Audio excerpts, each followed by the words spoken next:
You can measure the cost of the high-speed rail link, whose final stage was unveiled today, in tens of billions of pounds, perhaps more than £100 billion, depending on whose maths you happen to believe. At any rate, let's agree it's going to be the most expensive railway in the world. You can also measure the cost in human terms. While politicians and businesses perhaps can't wait for the trains to start running, there are people whose homes and indeed livelihoods are simply in the way, like the residents of a small estate in South Yorkshire who learned of their fate today.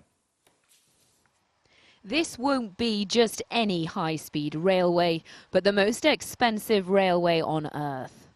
And it will carve its way through this valley, removing numerous homes in its path. The peace and quiet of the Shimmer estate ruined. The train will be coming across the canal, across the road, straight through next doors. It's not just the actual construction, it's the noise, it's the dirt, the speed of the train coming through at 200 miles an hour, 10 feet away from your window. Can't be done. Pete and Sue Douglas retired here 3 years ago, but are being forced to move. Frustrated, angry, upset. It's the way we've been treated by HS2 and the government. Yeah. It just compounds the idea that we don't count as people anymore. We're just bricks and mortar. We don't have lives, we don't have rights.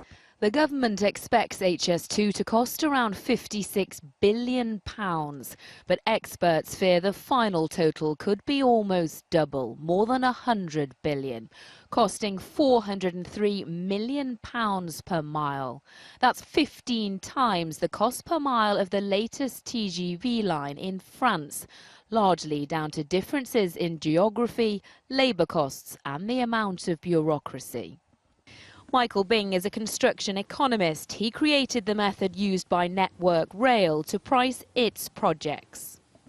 I don't know when HS2 produced the budget, but I suspect they just produced a scheme based on international best standards without really believing or considering what the effects were on the environment here and how they would have to adapt the design to suit.